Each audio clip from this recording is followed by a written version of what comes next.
I love liminal space.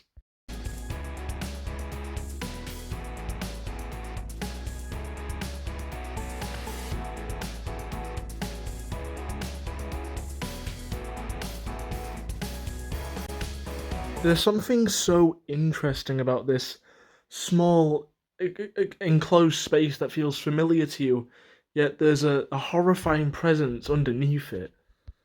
A feeling of nostalgia mixed with a feeling of you that you shouldn't be there, as in this was a memory that should be forgotten, and that something else is just there watching you. But you know what else I like other than liminal space?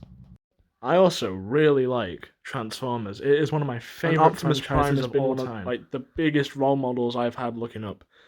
But today we're not on about any other Transformers. We're on about the Cybertron games, baby, the best piece of Transformers fiction ever. Oh. Okay, so we're going to be talking about the black sheep of the Cybertron games. We're going to be talking about Rise of the Darkspark. Yes, okay, I'm aware this game is not good. I can see why. The story's confusing. The gameplay sucks. The graphics are horrible, and it's just it really ruins the story of the Cybertron games. But I kind of like it.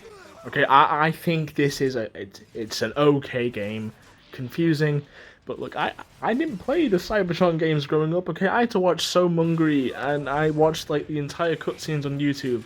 I was invested. Okay, I still knew it was a great game, and this is what I had growing up. Okay, and I'm not ashamed to say I like Rise of the Darkspark. But I'd be lying if I said, as a kid, this game kind of had like a charm to it. Okay, the closed off environments, the dodgy textures. It was like if Transformers and Gary's Mod had a baby. Yeah, I feel like that's another thing I need to get off my chest that also helped inspire this video. I love Gary's Mod, and I don't need to go into detail as to why I love Gary's Mod. The video explains itself, right? Liminal spaces, a scary feeling of being watched. There are plenty of videos that you can go watch if you want to understand why Gary's Mod is just so unique. And to me, this feeling carries over into Rise of the Darkspark. And I know this all seems stupid that a tie-in game for a big blockbuster movie has the same feeling as a, at the time, decade-old game. Now, hear me out. This video is coming from the perspective of 8-year-old me, right? So just hear me out on this one. In this video, I'm going to be talking about my favourite chapters throughout Rise of the Darkspark and how they really connected with me, and also, I want to say paved the way for me to become like a fan of liminal space. And the same can apply to Gary's Mod, but I'm going to talk through as to why I really like some of these parts in Rise of the Darkspark, and why they stuck with me, so let's continue.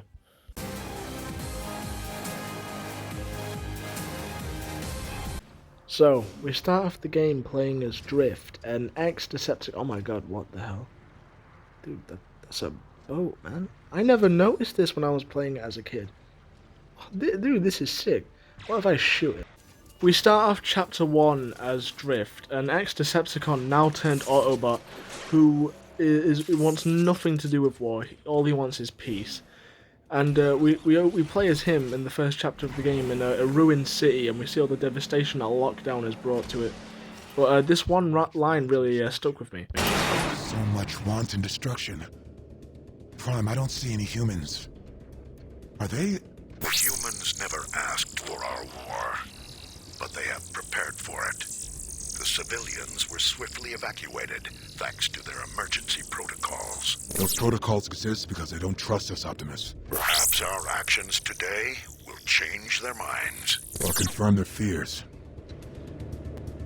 So yeah, I actually really like this line. It makes sense that this would be in the game as it's a tie-in to Age of Extinction, you know, with the humans not trusting them.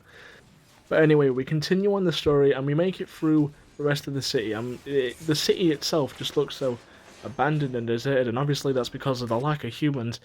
But it just looks like something straight out of Gary's map. This looks like a sandbox map. And as we're joined by Optimus and Bumblebee, we then venture on to where the Darkspark is, and The environment just sets the tone. Every time I go through this part of the game, I'm thinking I'm playing some Garry's Mod map, and it feels so uncanny. I know the environments aren't going to be detailed. I mean, it's a tie-in game, so you've really got to keep your expectations low. But even then, it just sets the tone. I love this feeling of this abandoned city that looked like it used to have life in it, just be deserted and be overrun by chaos, and you're walking around as these gigantic alien robots looking at what is essentially our world but different. Also, one other thing to talk about before I move on to my favourite section is the textures. I know they're not great, but even then for the time, these graphics were horrible. I don't know if I'm the only one that sees this, but whenever I look at the grass texture, I keep thinking of Sonic 06. Like, come on, please tell me I'm not the only one that sees it. Okay, but enough about Drift, as interesting as he is. Let's move on to what really stuck with me while playing this game as a kid.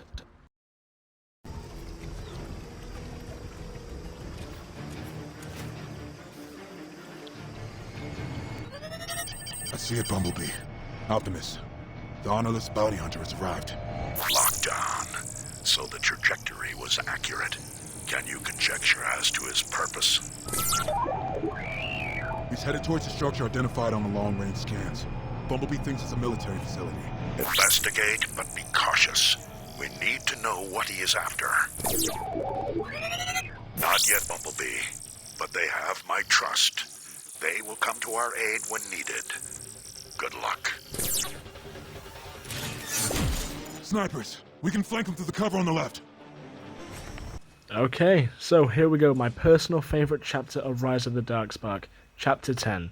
We now move away from the Cybertron aesthetic of the game to now move on to the Earth side, and it feels off. Now, yes, this does take place at an abandoned military base, but, like, come on. It feels so devoid of life. Like, you mean to tell me people actually used to work here? We then venture further into the military base looking for Lockdown as we go through these areas that look like they were ripped straight out of a Garry's Mod sandbox map. We then come across this open area where there seems to be an abandoned factory, and this area stuck with me the most as a kid. There's abandoned railway tracks, there's moss like taking over the building. There's so much presence here despite being just like a crappy put together map. It feels like there were people here. It feels lived in, but now it's just abandoned and it feels almost haunted. It has that old Gmod feel. But then we move on to our next cutscene.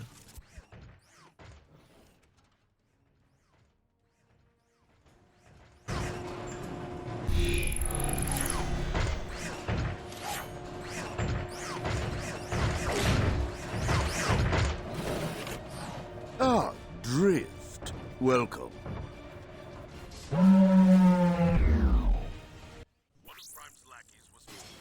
Lockdown has now captured Drift, and this is the part where it all leads up to this moment. And when I show it to you, it's not going to look like much, but I want you to know that this is like my favourite part of the whole game.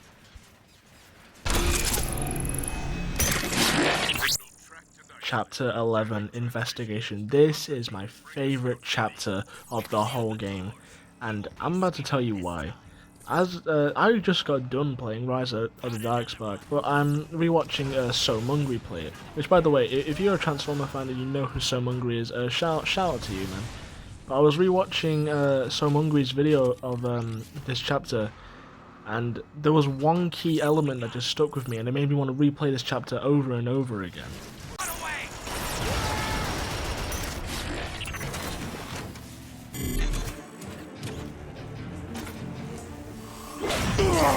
It's a pity Megatron no longer functions. He always paid well. And he would have paid very well to see you again after your change of allegiance. My former self is as dead as Megatron. Your current affectation of honor holds no value to me. Just my spark as a trophy, then. You'll make a better convert. I wouldn't even need to use the Dark Spark.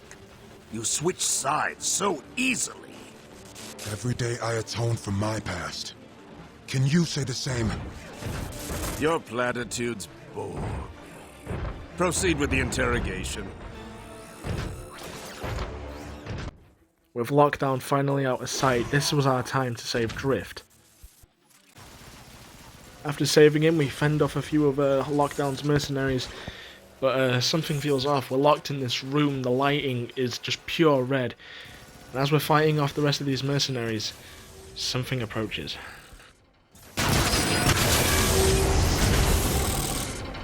Autobots, meet my newest mercenary. Your order, Master. Reduce the Autobots to their component parts. Compliance.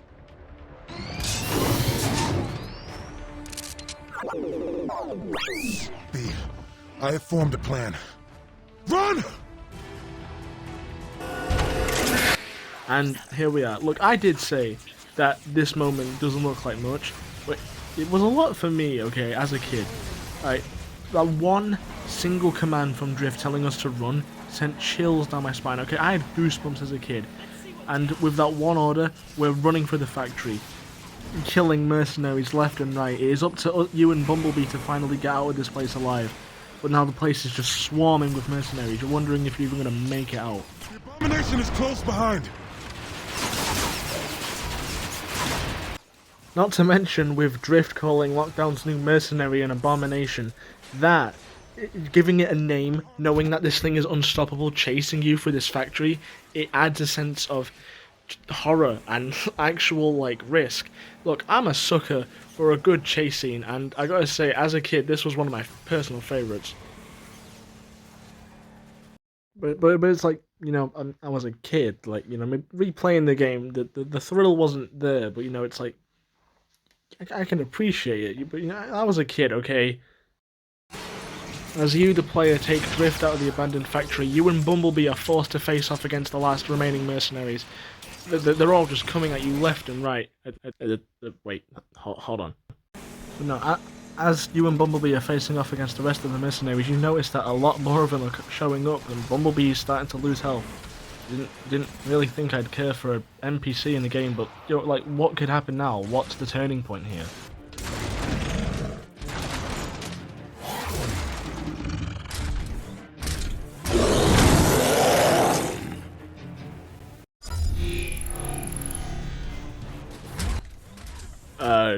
Yeah, okay, 10 out of 10. I don't know why this didn't get Game of the Year. Dude, we have Grimlock now, okay? Look, if 8-year-old me thought this game was cool before, we are now a robotic dinosaur fighting in an abandoned factory, fighting robot mercenaries. You know how sick that is? And also, I can breathe fire, okay? I can breathe fire, okay? You can, okay? I felt so cool playing this as a kid. Oh my god, and I forgot. Do you remember that this is a Transformers game? You can transform into a freaking gladiator robot. You tell me this game isn't cool.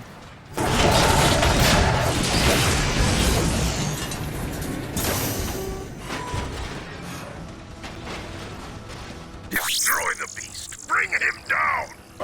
Me, Grimlock, love challenge. Okay, dude, playing as Grimlock is like one of the coolest things in this game. I can finally kill the guy that's been hunting me down.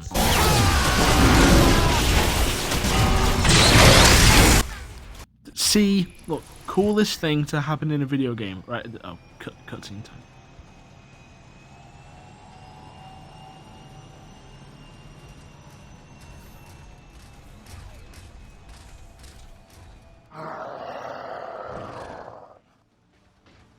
Sorry, Optimus. Lockdown got away. Okay, so Lockdown got away, but big whoop. That was one of the coolest segments I've ever gone through in a video game, and I've played some really good games, even if they're all mainly horror. And I know Transformers is not a horror game, especially Rise of the Darkspark, but this game is just so cool and unique to me for these certain reasons, you know?